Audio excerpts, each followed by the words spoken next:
close to advocacy, and it's different this year again, right? Absolutely. That's your intro. Here we are with Chris Morton from ALTA. Virtual all the time, hopefully the last time. But can you guarantee this is the last virtual conference for ALTA? I can guarantee as much as I can guarantee things around here, David. Okay. But yeah, the great news, guys, is we've got a record attendance. Historically, we've had, I think, like 250 or 300. We've got almost 400 people signed up for Advocacy Summit.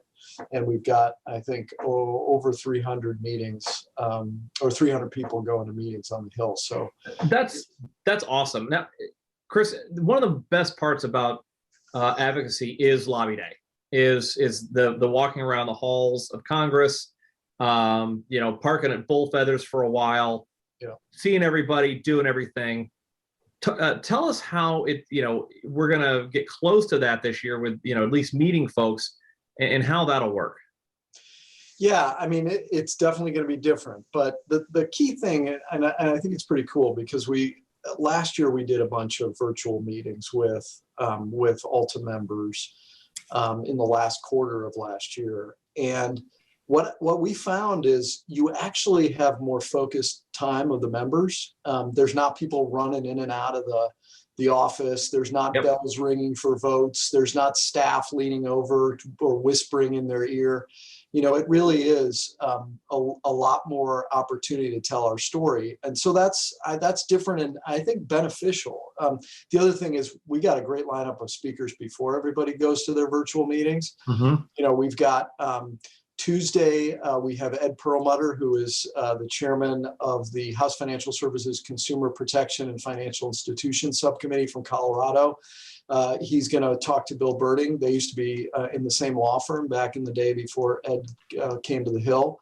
And then on Wednesday, we've got Senators Breaux and Lott, former senators from Louisiana and Mississippi, Lott being the former majority leader in the Senate, talking about the last time there was a 50-50 Senate and how they dealt with it and the comparisons to today. That's going to give us a lot of great insights. And then on Thursday, we've got Young Kim, who's a new member on the Republican side from California.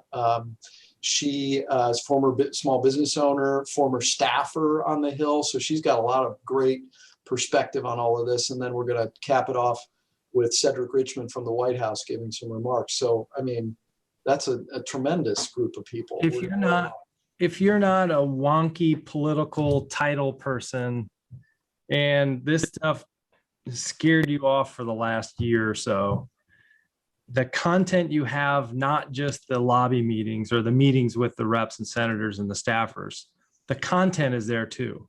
Yep. Right. So, and I remember when I haven't missed. I mean, it's. I always say probably my favorite meeting of all of the ALTA and title meetings is this. Mm-hmm. And I've said this a billion times on this. In fact, I think last year, if you went to our Advocacy Day preview, That Floats podcast, I said the same thing. You're getting to DC, you're a little nervous because frankly, some of us don't really pay attention to what the issues are until you tell us the day before we go to lobby day as to what we're doing. And then we're comfortable. Like, oh yeah, we know how to speak this language. And then you make your meetings and you influence folks and they kind of see what you're trying to explain to them. And then the plane ride back is the greatest because my flight home, I'm so energized and I'm just ready to like tackle the world and fix all the problems. So it's like a great meeting. But what if you're not like me, wanting to rub elbows with all the hot shots on the Hill? What other type of content? You mentioned a little bit of it, but there is something for everyone, right? Yeah, there's all of those speakers I just mentioned, Craig, and then I think we're doing a tie pack event for folks. So I'll give the plug on Wednesday night. It's going to be not politically oriented. The Spy Museum. So we're going to have different, sort of spy adventures, and people can kind of plug into that and do that virtually. That'll be a fun time. But here's the thing I'd say. So you talked about, the wonkiness and getting prepared right before you go to the Hill. Well, the thing is, all you got to do this year is talk about what you've done for the past year to help people. I mean, that's really the objective here. And our industry has done incredible work, whether it's, all the pivots that you guys have done in innovation around using technology, remote online notarization. The big ask is going to be to co-sponsor the Secure Notarization Act. We had 82 folks on the House bill and 6 on the Senate last year. This is a great opportunity to contribute to that effort and actually get a bill that ALTA is leading on. Chris, real quick, you said that's our big ask. Talk about that. I mean, the thousands of floaties that are listening to this podcast, can you talk to them about what that bill entails and what it does for us? Yeah, so basically, we've got 34 states who are now allowing RON to be used. But what this does is would extend that to all 50 states with minimum national consumer protection standards, and make sure that there's interstate recognition of notaries who do RON.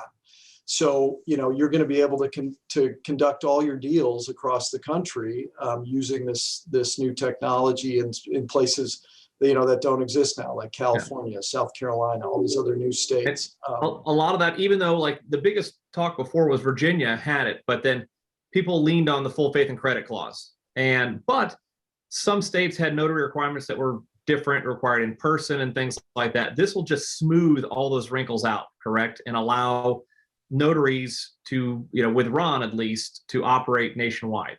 Absolutely. Okay. And the great thing is we've got we're putting out letters now from a bunch of various coalition trades. I think we've got 60 organizations and companies signed on. We've got all these state trades. We're signing on. Yeah. Yeah, it's a great effort, and ALTA's leading it, and that's an opportunity that we haven't had as much of, and I think something that we should all be proud of. That's interesting. So when you mentioned the content and all those speakers, so folks at home can log in and listen to all those speakers, but that doesn't mean you don't have to have a one-on-one or a meeting with your representative or staffer in order to enjoy the program. No. Yeah. And Advocacy Summit is free. Yeah. All you got to do is register, and you're available to do all of the things, whether it's content or Hill meetings. I liked going to the meetings. You've got each state's got 5 to 12 people, and you're huddled around like, okay, we're going to walk into Paul Ryan, the speaker's office I actually live in his district back when he was the speaker, and it's like, all right, who's talking here? Like, I don't want to talk. Do you want to talk? Who's talking? And then the shy people are like, I don't want to talk at all. I'm an examiner. I'm not a closer. I don't do any talking. I'll sit back here. And then you sort of say, well, you do live in his district, so you should probably, but it's kind of a fun thing. Yeah. I suppose that will be a little bit different this year with virtual type meetings. Yeah. Chris, talk about the state leaders, how each state will have a point person. Yeah. So right before we go to the Hill meetings each day, we're going to have prep sessions from, I think it's from 9 to 9:45. And then at 9:45 in the morning Eastern time, we'll do a state delegation-led prep session for each state and get organized. You'll have a congressional meeting guide that we've prepared for people that helps you walk through what to say in the meetings. And, it's pretty straightforward. And all the meetings will have an ALTA staff in them as well. Yep. So, there's going to be a lot of assistance. But really, you don't need to know all the policy jargon and the wonky stuff on secure, all of that. All you really need to do is talk about your business. Is there any story? I mean, a few years ago, one of the initiatives that we talked about when we went to the Hill to actually say our story to the reps and senators and staffers was the preservation of the 1031 exchanges. And I know that's like hot news right now. Is that back in, is ALTA doing anything on that at this particular meeting, or is that something we're watching? Yeah, no, I'm glad you raised that, Craig. It is something that we want to advocate against a proposal that just got released as part of this American Families Plan that the Biden administration put forward. So what they've proposed is to, in the like-kind exchange context, to cap the amount of deferral on like-kind exchanges at 500,000. Obviously, that is a bad idea. It's bad policy. So we're going to want people who are familiar with 1031s and working in those markets to talk about the value of the current law and how it's used and those kinds of things, which is broad. It's not just, major commercial exchanges. These are used for agricultural purposes, land conservation, multifamily rental housing is a big space for it as well. So Yep.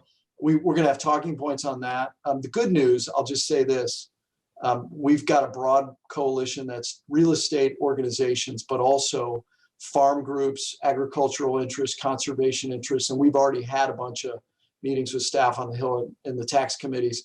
And amongst a lot of Democrats, actually, they are very supportive of maintaining current law. So I think we're in a good spot. We just got to keep educating about the value. Now, Chris, I know ALTA has a, with TAN, with our grassroots campaign. Is there an ask right now through ALTA to, through the platform there, to write your members of Congress to support the Secure Act? Or will there be? So this will be, so obviously the first step is going to be the Advocacy Summit, asking people to co-sponsor. We're going to come out of the Advocacy Summit with, I hope, a number of those folks on the bill. And then we're going to keep pushing through Title Action Network and other means to get people to send notes up to the Hill to ask for continued co-sponsorship and ultimate support and enactment into law over this year. Excellent. That's fantastic. I think the you mentioned earlier, because some of the folks that will watch this will say, I'm going to attend this thing for the first time, but there's no way I'm going to do one of these meetings. And I just want to get back to that point. And I think it's very interesting. You mentioned you don't need to know all of the details of everything. You just need to explain what you do and how it impacts your business. So for instance, the 1031 exchanges. You don't need to know much about step up in basis or the tax laws or recapture depreciation or any weird stuff like that. Right. But if you say, I'm in a small town in Colorado and a good part of my business are people selling their apartments or their storefronts or their farmland or whatever it is, and they tell us in the closing that had it not been for this exchange availability, they wouldn't be in this closing room right now. Those are the things that folks like to hear. Yep. Especially if you're lucky enough to have a meeting with an actual elected representative. They're really concerned as to what you're seeing in your closing room, in your title company, in your community that you live in, that they probably live in too, that they rely on us to tell those types of stories. So it doesn't have to be wonky and high tech or anything, but just, yes, I do a lot of these and I'm really concerned that this will affect my business and the ability for people to buy and sell property in blank county. That's really valuable. So and that was my first, Dave, you've been going to these for a long time too, but I remember my first meeting, I was so damn nervous. I was like, oh yeah, I don't want to say, I'm going to be in the back, believe it or not. I don't want to say anything and I have nothing to add here. And then by like the third or fourth meeting of the day, I was like, oh, I got this. This is awesome. Oh yeah. And it's a lot of fun. And it's the relationships you build with the members of Congress, it's great. Craig, one of your guys, Sean Duffy, I've had coffee with him a couple times before he, stepped out of Congress. And I'm lucky that Representative Luke DeMeyer, who's on financial services, has been, a big supporter of our industry for a while. When we first went in there, Chris, it was awful. There had been some defalcations in St. Louis during the crash. And one of his friends lost some money that was with a title company there, and he lit us up like a Christmas tree. Just was like, what are you doing? And I explained to him, look, in Missouri, the industry got together and we're working with the legislatures in Missouri to do to have protections for the consumer on this, continuing education, requiring underwriter oversight of agents on an annual basis. And we walked through everything we were doing in response to that. And he's like, oh, you do care about the consumer. Yes, we do. And ever since then, it has just been absolutely great with him. Every now and then he'll call me about an issue at the Lake of the Ozarks with boat docks or something like that. And they'll reach out to us because we built these relationships. And I've never been more scared in my life than when he was just crushing us. I'm like, oh my gosh, this is going horrible. But those are great, both great examples. And I think, we build up in our minds what these policymakers are, and they're just like you and I, right? And so the more we can kind of understand that. And your point about relationships, David, is a critical one. I mean, we build relationships in business every day. Mhm. That's what we do. And this is just taking that relationship building exercise and those skills and putting it in a different context. So if you think about it in those terms, it's just another meeting. You're just doing it in a different, context. And you're the expert about your business. They're not, to your point. Yep. And so tell them about your business and how you help people, and then off you're going on a journey of building that relationship. Yeah. Which ultimately becomes Have really you important. seen, Chris, have you seen Ozark on Netflix? Yes. Amazing. Yes, that was a great show. Don't we have another season coming out soon, David? That's how we roll here in mid-Missouri. I mean, Lake of the Ozarks is an hour south of me, so come on down. It's a scary place according to that show. I don't know. Hey, you know what? You never know how much money you're going to find in a pontoon boat. So just be aware. Hey, Wisconsin's representing too on Netflix. You remember Making a Murder? That's, a couple hours north of me. Exactly. And it's probably got a little quirkiness. It's all right. That's the thing. It's more intimidating to speak at ALTA because everybody in that room knows what you know, but in Congress they don't know. They don't know. Just make it up. Yeah, And That's what they do, right? so you better believe it. the thing I'll say too, just for those who are doing this for the first time. I love how Chris is trying to keep us on the straight and narrow, David. He's the straight man here. And I'm working hard. No, he's just grabbing the wheel and yanking it back and forth. Get the message out, guys. Come on point. The thing that's important is, these folks don't know what you know. And there's going to be a lot of young people who are staffers, but young Kim, that speaker I mentioned, she used to be a congressional staffer. Now she's a member of Congress. So they're important too. It's really, you got to keep that in mind. And you build relationships with the staffers too, because they're the ones reaching out to you for policy questions, on behalf of the members. And when you see them move on, I mean, with Luke DeMeyer, he had Chris Brown, who was one of his chief of staff for the longest time. And now I think he's actually staffer with financial services, I believe. So he's actually on the committee now. And we maintain that, I'll bump into him when we're there. And by the way, Chris, I'm excited to meet you in person at one of these times. This is your second advocacy virtual. Your track record's not great, man. I know. Tell me about it. It's got to end at some point. I'm feeling like it is, right? I'm going to pull the wheel back off the road here again. Chris, we're going to New Orleans in the fall. Yeah. Mm-hmm. Yeah, that's going to be dangerous. Will the real Chris Morton please stand up in New Orleans with the That Floats guys? Yeah, you got to be careful there, Craig. All right. Depends on how many drinks you buy me. Will you drink a drink that comes out of a tube from a closet on Bourbon Street? Yes or no? No. How many? How many? How many? Okay. I don't know about the closet. If I could see the end of the tube, maybe. But you don't want it. It's like politics. You don't want to see how the sausage is made. No. Yeah. You don't. And then if you're a good guy and you hang with us for at least a little while, we will buy you. We'll get a sponsor for this, David. Yes. We will buy you a foot-long chili Lucky Dog on the way back to your hotel. Yes. It's amazing. I don't eat chili dogs except after midnight in New Orleans. It's something about it gets in there and attacks it's an anti-hangover cure. Exactly. Yeah. I think it's made of the stuff they spray on the streets at Bourbon Street at the end of the night. So it just kills all the bad spirits inside of you. That's right. Makes you feel wonderful. Mm-hmm. Yeah. All right. So you've got hundreds of people, record-breaking attendance. There's lots of meetings set up. There's content. It's going to be great. Make the most of a virtual meeting for sure. Yeah. And I'm excited. ALTA's done a great job so far with the virtual meetings, getting the content out. And so I've enjoyed them. We've increased, I think, our a bigger tent for getting people into it, but I sure hope this is the last one. Yeah, no doubt. Well, the good news is, like you said about ALTA One, we've got a board meeting coming up too in June. I think we're going to be in person. Will you be at that?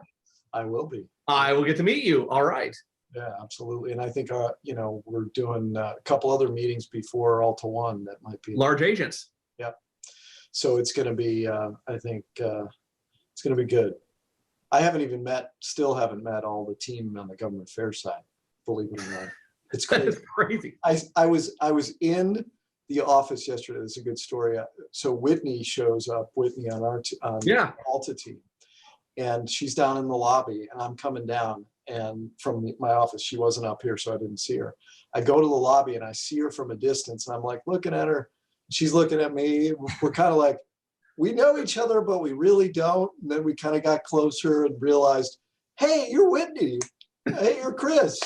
So it's going to be a lot of awkward, weird moments like that. But then, when we get the tube in New Orleans and the hot dog, and who knows? We'll See, there you go. We're all all a happy figured out. family again. So, Chris, what's the state of DC as far as opening up goes? Restaurants, masks.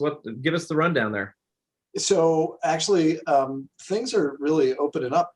Larry Hogan's opening up Maryland fully. Yep. I think, shortly here, if he hadn't already. I heard something this morning on the news.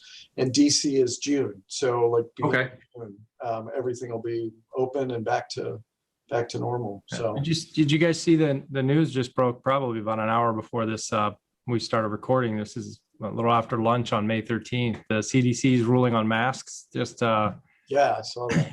yeah, fully vaccinated people don't need to wear masks indoors in most situations now. So it's All right. it's interesting. So I mean, jokes aside, but it will be kind of interesting walking around the office to see those last two people wearing the masks. Those, I'm not getting a vaccination. Well, you're going to wear the masks and for infinity then. Exactly. Get the microchip. Just do it, and it'll serve us well in New Orleans. I wonder if we can use like Find My iPhone, like Find My Craig Haskins, and if it'll find your microchip. Yeah, it's right next to the vaccination passport app that's going to be on your phone too. So yeah, I mean, our mask ordinance and all the restrictions here in Columbia ended yesterday at noon. So our state never had anything statewide. It was all local. So we're pretty much open as can be right now. It's up to every business to do what, it's up to you. Do what you need to do. Craig, Wisconsin, you guys. we still have it. I mean, we still have the mask order, the Supreme Court threw out the mask ordinance, statewide mask ordinance, but every city just did, or not every city, but certain cities went and put their own. So I just walked to lunch with my two boys that work here, and masks anywhere in Milwaukee. So yeah, I think it's state by state, obviously city by city. So No masks in Pewaukee Lake. no masks there. David came to our family has a house out on a lake in Wisconsin, and David, being from Missouri, was shocked that you can leave the masks in your car. You don't need them in this particular county. Now, 20 minutes east, yep, you better mask up. But Yeah. that's interesting how all this is shaken out. So Oh yeah. It's I'm glad we're on this side of it rather than I remember the trepidation March of 2020 when we thought, okay, what's everybody? They got cooties. I can't get near them. So right. Absolutely. Yeah, my 14-year-old daughter's excited. She's getting her shot here. How old? She's 14, so she's in the new batch. That new window. Yeah. Yep. My daughter's excited to get hers here soon.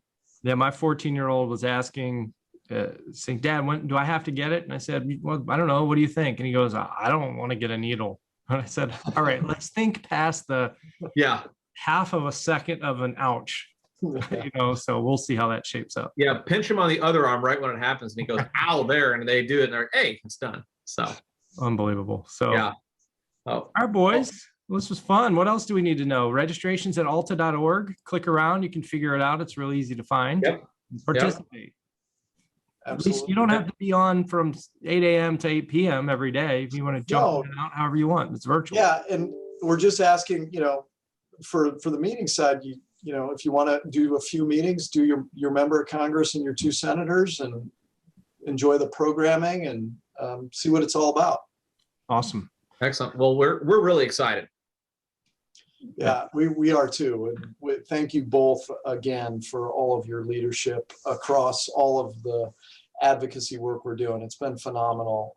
You guys are rock stars. Well, we have a lot of fun doing it, and we appreciate you guys letting us do what we've done in our roles of volunteering as TIPAC chair and vice chair. So over the last few years, we had a good time too. So it's not only fun watching you work your magic on the Hill and then see the members, but also from David and I back in the home fields trying to raise money from folks in the industry to help support what ALTA does, and those representatives in Congress that help support our industry. It's nice to see the whole chain from something that was donated, first donor ever, first time I've ever given $100 or something, all the way through how seeing it deployed in the field through you guys. It's fun to watch that. All right, guys. Thanks, guys. Hey, we appreciate it. Thanks.